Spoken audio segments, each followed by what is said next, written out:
and welcome back. Now, in this chapter, I want to go through the deployment of the Azure Application Gateway via a Terraform configuration file. So this is another routing service that is available on the Azure platform. Again, here you can have your endpoints such as web applications running on Azure virtual machines.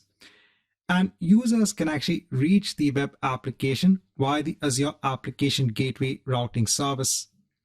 If you want this to be a public gateway, you can have a public IP address assigned onto the Azure Application Gateway. Now, the key difference between the Azure Application Gateway and the Azure Load Balancer is the Azure Load Balancer works at layer 4 when it comes onto the OSI model, and the Azure Application Gateway works at layer 7. Some of the advantages at working at layer 7 is it can actually understand the HTTP requests and then route them accordingly. And we're going to see this as an example in this particular video. So we're going to implement a feature known as URL routing. So based on the URL, we can actually route the request onto virtual machines in a backend pool. So again, here you're going to have the concept of pools, backend pools, wherein you have your endpoints as your virtual machines. Now, in the case of an Azure Application Gateway, you need to have an Azure virtual network in place with an empty subnet. The Azure Application Gateway service will actually deploy its resources that it requires for processing the HTTP request in this empty subnet. So this is something that is required. And then we have other aspects that we also need to configure. So obviously first we'll go through the implementation normally of the Azure Application Gateway, and then I'll show you how to do it via a Terraform configuration file. So here in Azure, the first thing that we are going to do is to deploy the Azure Vms that are going to be part of the backend pool for the Azure Application Gateway. Let's hit on create. Choose Windows Server 2019 Data Center. Create a new resource group. Give a VM name. Choose my location. Scroll down. Give the administrator account details. I'm going to allow traffic on port 80 because we're going to be installing Internet Information Services on this VM. I'll go on to next for networking. Now, here I'm going to hit on create new. For the virtual network, I told you that there needs to be one more subnet that is specifically used just for the Azure Application Gateway. So if you want, you can create the subnet now itself. You can also create the subnet later on. You can give a different IP address range. Hit on OK. Go on to next management, advanced, tags, review and create.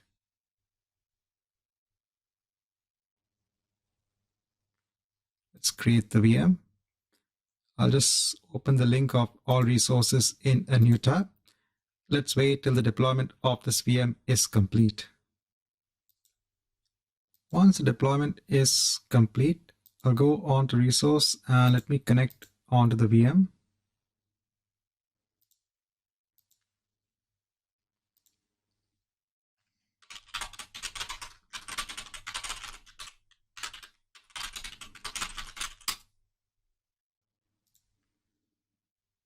At the same time, in another tab, let me create another VM. Again, Windows Server 2019 Data Center. Choose my resource group. Give a VM name. Give the account details. Allow traffic again on port 80. Go on to this. Networking. I'll ensure it's part of the default subnet. So this is important. Make sure that when you're creating the new VM, it's not part of the Application Gateway subnet because this needs to be empty for our Azure Application Gateway. Go on to next for management, advanced, tags, review and create.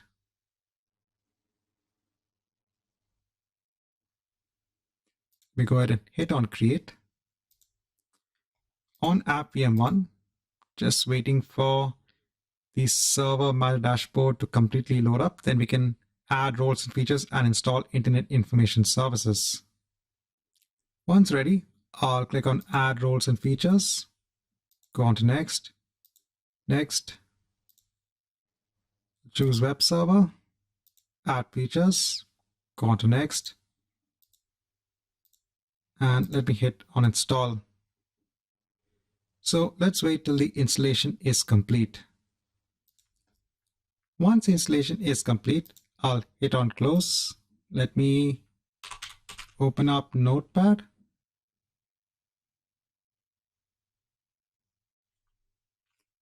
Can add some simple HTML. I'll say this is the images server. So let's say you have one server that could be responsible for processing the images of your application. Yeah, I'll save this. Go on to C drive, inetpub, root. Here I'm going to create a new folder, images. I'll go into this folder and I'll save this as default.html within this folder itself. So if I go on to app VM, we go onto the overview, take the public IP address, go on to a new tab, go on to widget, go on to images, default.html. I can see the page. This is the images server. I'll now connect onto app VM2 and I'll install Internet Information Services and come back. So I've come back, wherein the installation is complete of Internet Information Services on app VM2.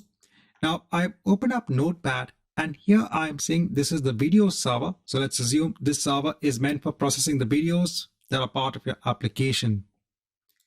Yeah, let me save this. Go on to C drive, inetpub, root. Here I'll create now a new folder known as videos. Go on to this folder and save this as the default.html file. So if I go on to the overview, take the public IP address, go on to a new tab, and this time go on to videos, default.html. I can see this is the video server. So now I want to have an Azure Application Gateway sitting in front of these two servers. And if the user, so the user will now hit the Azure Application Gateway and not each individual server. If in the URL they put images default.html, then they'll be redirected onto app VM1. Else, if it is videos, they will be redirected onto app VM2. This is the entire idea. So let me first close my remote desktop sessions because I don't require them. Now here in all resources, let me deploy the Azure Application Gateway. I'll hit on create.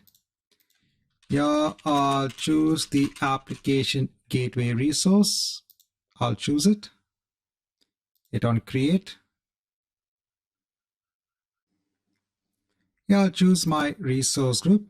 I'll give a name for my Application Gateway. I'm going to choose the location. The same location has my Azure VMs. I'll leave the tier as it is. I won't enable auto scaling since this is a very simple lab. So this is when it comes onto the auto scaling of the Application Gateway instances itself.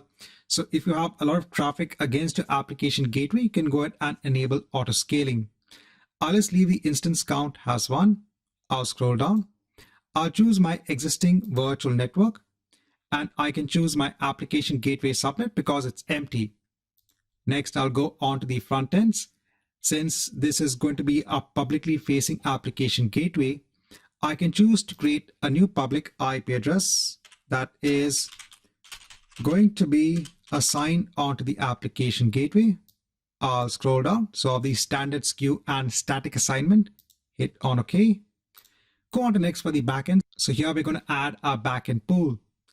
I'll add a backend pool and I'm going to add two pools. One is for AppVM, which is behaving as our images server, and the other is for AppVM2, which is behaving as a video server. So I'll name this as images pool. I'll choose virtual machine. I'll choose the interface that's assigned onto AppVM1. I'll click on add another backend pool. I'll name this as videos pool. I'll choose virtual machine. I'll choose the network interface assigned onto AppVM2. Click on add. So now I have two pools in place. I'll go on to next for the configuration. So in the configuration, we have our front end now defined and we have our backend pools. It's now time to add the routing rules. I'll click on add a routing rule. I'll just give a simple rule name. Here we have to give a simple listener name. So the application gateway is going to listen for requests from users. This will be on the publicly facing front-end IP address. Here the protocol, I'll leave it as port 80. I'll choose a listener type as basic. I'll go on to the backend targets. Here I can choose one of the pools has the default backend target. So let me choose the images pool. I have to create an HTTP setting. Here we can just give different configurations when it comes onto the HTTP setting, but I am just keeping it simple for now, not making any sort of changes. Here in the override backend path, I'm not entering anything. I'll click on add. Now we have to add our path-based rules. I'll click on add multiple targets to create a path-based rule. Here I'll say that if the path is going on to /images/star, then go on to the backend target of the images pool. Just give a name, click on add. Let's do the same thing for the videos. So if someone goes on to videos/star, just give a name for the target, choose the same HTTP setting. This time I'll choose the videos pool, click on add. So we've now defined our backend targets as well. Click on add, go on to next with the tags, go on to review and create. And let's hit on create. Now this is going to take time. This might take around 5 minutes. Let's come back once this is complete. Now, once the deployment is complete, so we'll be redirected onto the resource group, but I can go on to all resources. Let me go on to the app gateway. Here I can take what is the public IP address assigned onto the app gateway. Here, if I go on to images, default.html, I can see I'm being directed onto the images server. And if I go on to videos, I'm directed onto the video server. So this is the general implementation of the Azure Application Gateway using one of its features. That's the URL routing feature. Now I'll go on to the resource group. Let me delete it and let's go ahead and see how we can implement this by the use of Terraform. Now, what I've gone ahead and done here in my Terraform configuration file is I've added the resource deployment for a virtual network, a subnet. Here I have a separate subnet. This is going to be used by the Azure Application Gateway resource. Again, you can change the name accordingly. I'll scroll down. Then I'm going to be creating two Azure VMs. One is AppVM1 and the other is AppVM2. So I have the network interfaces. I have the Windows virtual machines. And then remember, we need to deploy Internet Information Services and have the default.html file in place. So I have storage account, I have my container. I have now two blobs that I'm going to be uploading onto the storage account. One is for the images server. Here, I am using the new item PowerShell command to first create a folder known as images in c-inetpub dub root, and then in that ensuring to have a default.html page saying this is the images server. The same thing here for the video file in PowerShell. Here creating a new folder known as videos, c-inetpub videos default.html saying this is the video server. Going back onto my main file. So I'm having two resources for uploading these blobs. Then I have the custom script extension on app-vm1. I'm executing the one for video, and for app-vm2, I'm executing the one for images. Again, this depends upon you. You can deploy images on app-vm1 as we had done, and videos on app-vm2. Here, I'm just deploying the custom script extension for videos on app-vm1 and the one for images on app-vm2. And then I have my network security group. So this all remains the same. Now for the Azure Application Gateway resource. So for this, we're going to be using Azure RM Application Gateway. If you scroll down here, the main thing is the deployment of the public IP address.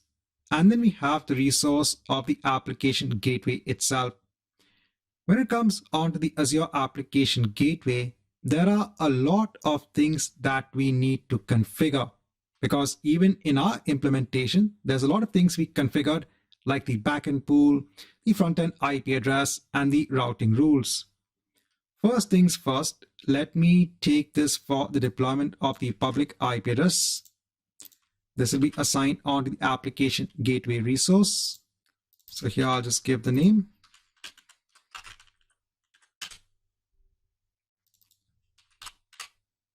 Mention the resource group. Name. App.grp, the location. Once this is in place, the next thing is the application gateway resource itself. So I'll just take this part first, wherein we are defining the application gateway resource and the SKU. Here we can put the capacity has 1. I'll just close this for the meantime, this resource block. Then I'll give a name for the gateway. Next is the resource group again.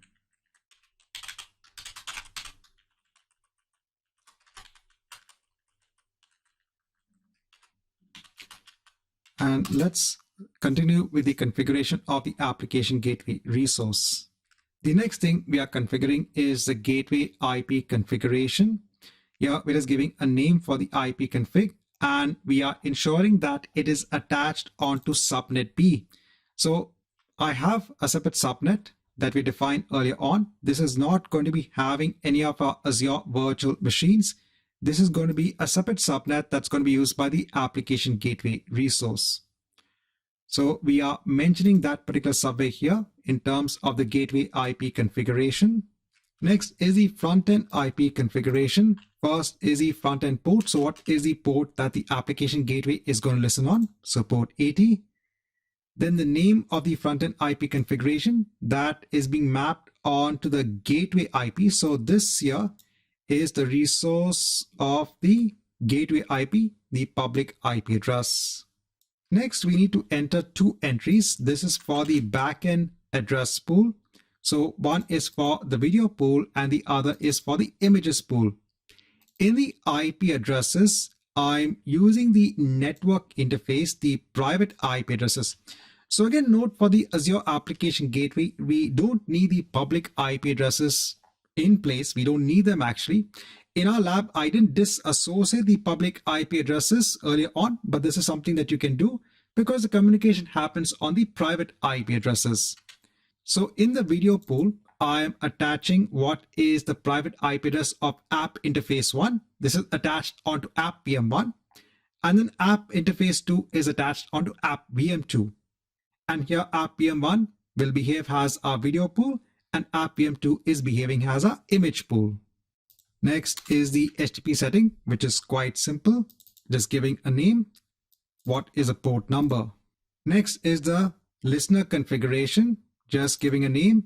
The name of the front-end IP config that we have defined here. If I scroll down, then what is the front-end port name that we have defined here? And finally, what is the protocol? HTTP. So this is the listener that the application gateway listens on. Next is the routing rule, giving a simple name for the rule. The rule type is a path-based routing rule. Here we're giving a URL path map name and what is the listener it needs to be attached onto. And then finally, I define the rules itself. So I'm saying when mapping the rules, the path-based rules, the default pool can be the video pool. I have the HTTP setting.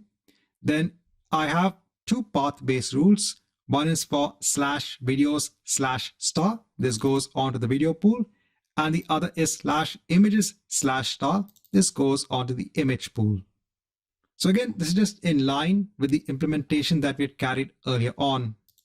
I'll save all of this. Go onto the terminal.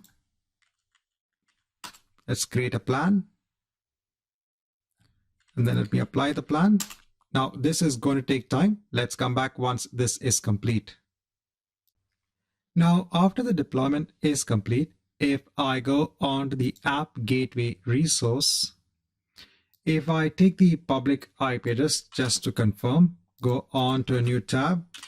If I go on to images default.html, I can see this is the images server. And if I go on to videos, I can see this is the video server. So in this chapter, we have gone ahead with the deployment of the Azure Application Gateway via a Terraform configuration file.